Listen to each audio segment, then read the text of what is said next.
So yesterday, for the first time, Russia launched a waterborne drone attack against the Ukrainian Navy, which is a series of words I did not expect to be saying 3.5 years into this war. Either way, what you're seeing here is footage released by the Russian Ministry of Defense, where they say using a high-speed uncrewed surface vessel, the Ukrainian Navy's Simferopol medium reconnaissance ship was defeated at the River Danube mouth. As a result of the attack, the Ukrainian ship sank. And we did get some statements from the Ukrainian Navy spokesperson who said, quote, regarding the information about the damage to one of our ships of the Ukrainian Navy, we confirm the fact of the strike on the ship. Currently, the consequences of the attack are being addressed. The vast majority of the crew is safe. The search for several military sailors continues. Unfortunately, one crew member died. Several were injured. Now, a quick note. Well, first off, Russia today, for whatever reason, was airing this footage. I don't know why they're showing, recordings of the testing of this weapon system from a couple months ago instead of the actual strike footage, but they're making it look like this was the actual attack. It wasn't. But to give you an idea of where this attack took place, and we're going to be using the map a couple times because Ukraine carried out an FPV drone attack, we'll get to here in a second, in the Sea of Azov over here. Haven't seen a lot of that recently, against a ship, a Russian naval vessel. The mouth of the Danube comes all the way over here. So this is the general area we're looking at in the western portion of the Black Sea, kind of in this vicinity here. So somewhere in the western Black Sea is where the USV, somewhere in this area, is where the USV hit the Ukrainian vessel. Now, turning back to the Ukrainian strike, because this also was a first yesterday, from what I'm tracking, the GUR put out a statement saying their units, along with the Phantoms, a GUR special unit, struck a Russian missile ship, Project 21631 Buyan M, that carries Caliber cruise missiles in the Sea of Azov. Again, haven't seen a lot of kinetic activity by Ukraine in the Sea of Azov. They say the fighters of the GUR Special Unit Phantoms damaged the ship's radar station with an air drone strike, and the special forces of the Department of Active Actions of the GUR Ministry of Defense attacked the Caliber's carrier board.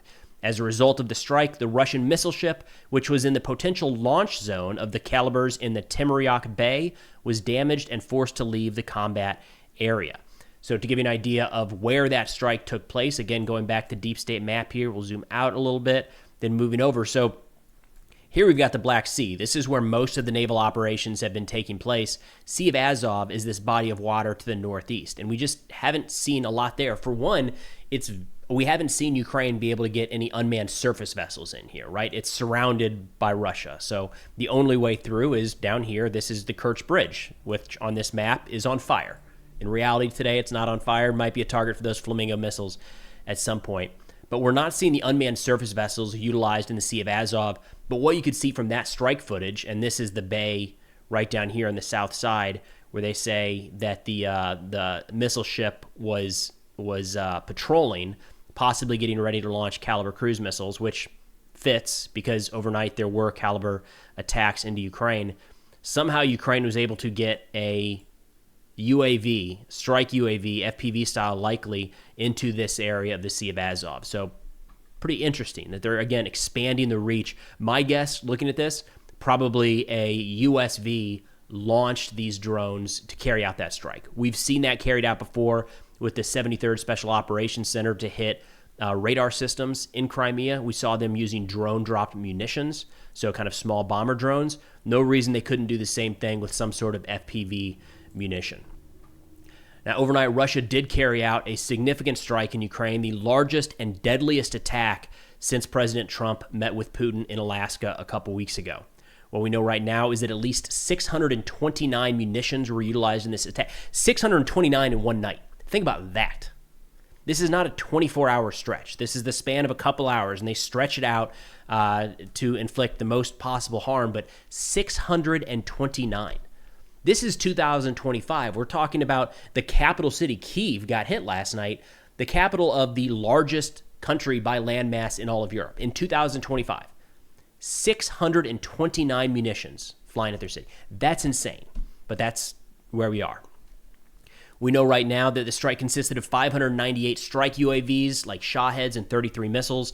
As of this recording, we know that 18 people were killed, 48 were wounded, and they damaged the European Union diplomatic offices. So according to preliminary data released by the Ukrainian Air Force, they say they were able to intercept 563 of the 598 drones and 26 of the 33 missiles. They did add that there were direct impacts and strikes recorded at 13 locations, and then 26 different locations felt the results of debris being shot down. So again, something we've talked about regularly. These missiles and these drones, they don't evaporate when they're destroyed in midair. At the very least, there are some components falling down. Sometimes they're small, sometimes they're big, sometimes the warhead is intact and goes boom, other times it's not. They say among the dead were 4 children between 2 and 17. This is according to the head of Kyiv city administration. He expects the numbers to rise. The European Commission president said that 2 strikes landed 20 seconds apart, about 50 meters from the EU mission to Ukraine building in Kyiv. Fortunately, she said no staff were killed or injured in the strike, but the European Union's top diplomat, Kaja Kallas, said, quote, "No diplomatic mission should ever be a target. In response, we are summoning the Russian envoy in Brussels." And also, the British Council, a facility and organization that promotes cultural relations and educational opportunities, said that their office in Kyiv had been severely damaged and was closed until further notice. Ukrainian President Zelensky, speaking about the strike, said, quote, "People may still be trapped under the rubble. Dozens are injured. Today's Russian missiles and strike drones are a clear response to everyone in the world who for weeks and months has called for a ceasefire and real diplomacy. Russia chooses ballistics over the negotiating table. It chooses to continue the killings rather than end the war. And this means that Russia still does not fear the consequences. Russia still takes advantage of the fact that at least part of the world turns a blind eye to the killed children and looks for excuses for Putin. And it is definitely time for new, tough sanctions against Russia for everything it is doing. All deadlines have already been missed. Dozens of opportunities for diplomacy have been spoiled. Russia must feel its responsibility for every strike, for every day of this war." And there was a chart going around a couple days ago showing how Russian attacks against Ukraine, drone and missile strikes, have spiked significantly since President Trump came into office. Now, you can read into that as you want. There are a few factors at play, one of which is this was about the time that the Russian military-industrial complex kind of got everything online to be able to mass produce things like these Shahed drones. So I wouldn't tie that exactly to President Trump is in office, Russia feels free to do whatever they want. But there does appear to be a little bit of that there. Because after these meetings, after these interactions, when we're getting words from Witkoff and Rubio and President Trump and Vice President Vance about how Russia's getting close, we're making more progress than ever is followed up with the largest and deadliest missile attack that we've seen in a long time. It's very hard to square those two things. Now, the Russian Ministry of Defense put out a statement saying that they successfully hit all of their targets. It said they were focused on enterprises of the Ukrainian defense industry and military aviation bases. All targets have been defeated, and the assigned facilities have been neutralized.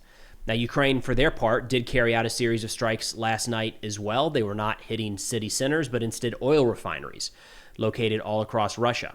They put out a statement saying on the night of August 28th, they struck a number of important targets inside of Russia. They say in particular they attacked the Afipsky oil refinery in the Krasnodar territory. This refinery, whose main products are gasoline and diesel fuel, is involved in supplying the Russian army. The annual processing volume is 6.25 million tons of oil per year. We've got some analysis on whether or not these strikes are actually going to be effective long term. It is something, but I think folks right now might be reading too much into this to assume that a couple more of these oil refineries getting hit and the Russian army is going to grind to a halt. We're not there. I think we're quite a ways from getting there. Ukraine added they also carried out strikes on the Kubyshev oil refinery in Samara region. The enterprise produces gasoline, diesel fuel, fuel oil, solvents, and more than 30 types of petroleum products in total. The processing capacity is 7 million tons of oil per year. Explosions and a fire have been recorded on the refinery's territory. And we did get that footage. We, of course, had a lot of footage of the strikes in Kyiv overnight. We have a lot of footage showing the burning refineries, some of these being hit multiple times in the course of a couple weeks. In fact, Russian mill blogger MilInfo Live confirmed that these strikes did take place last night, and he said one of these refineries had been attacked by Ukrainian drones 5 times since May 2023. They got hit again in May and October 2023, February 2024, and now twice in August 2025. In fact, one of the arguments as to why this series of attacks against Russian oil refineries is more effective is that it's not just one every so often getting through, but the repeated strikes, which complicates, the repair process. And sometimes they fix one thing just in time for something else to go boom and melt down. In fact, to that end, there's an interesting article here put together titled, "Can Russia Weather a Fuel Crisis Caused by Ukrainian Drone Attacks?" And this was published by Sergei Vakalenko, a senior fellow at the Carnegie Russia Eurasia Center. He says the drone attacks that began on August 2nd, 2025 have been different, in talking about how, these refineries have been hit for a couple of years now. So it's not that the refineries getting hit themselves is unique. It's the process that Ukraine is going about doing this.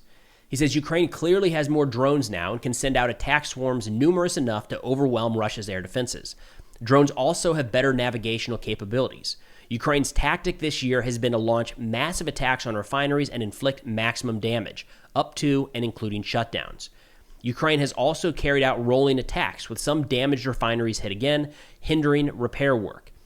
He says right now the situation looks challenging but manageable. That is from the Russian perspective. So the Russian refinery situation, challenging but manageable. Most of the refineries that have been hit by Ukrainian drones continue to produce gasoline, albeit in reduced quantities. It has also been possible to redirect gasoline from unaffected regions, and some of the deficit has been eased by tapping state reserves. He says it's important to remember that a lot of Russian vehicles and military equipment run on diesel, not gasoline, and Russia has a diesel surplus. Accordingly, the sort of full-scale fuel crisis that could end up impairing the functioning of the economy or the army is still a long way off. There is still a long way to go before the transport, agricultural, and industrial sectors, or most importantly, the army, experience any significant fuel shortages. And I felt like that was a piece worth bringing up because this is having an impact, and we're seeing fuel shortages at the pump. Gas prices are going up for the average Russian consumer. That is a very real thing, and they're feeling that. But I think the best way to view this right now is a temporary speed bump. This is not a wall that Russia will not be able to get around. It's making it harder for Russia. It's going to inconvenience a lot of Russians, but there's still a lot of these strikes. Weeks, months, maybe longer against some of this oil infrastructure before you start to see a direct impact on the battlefield. That said, it's a very good strategy. This is a good move for Ukraine to go after this, and we're seeing the effects. The fact that these refineries are going up in smoke, that's very real and very important to Russia and very important to the war effort long term. It's just not something we're necessarily going to see in the next couple days or weeks. But either way, that's all we got for now. Thanks for watching, and I'll see you all next time.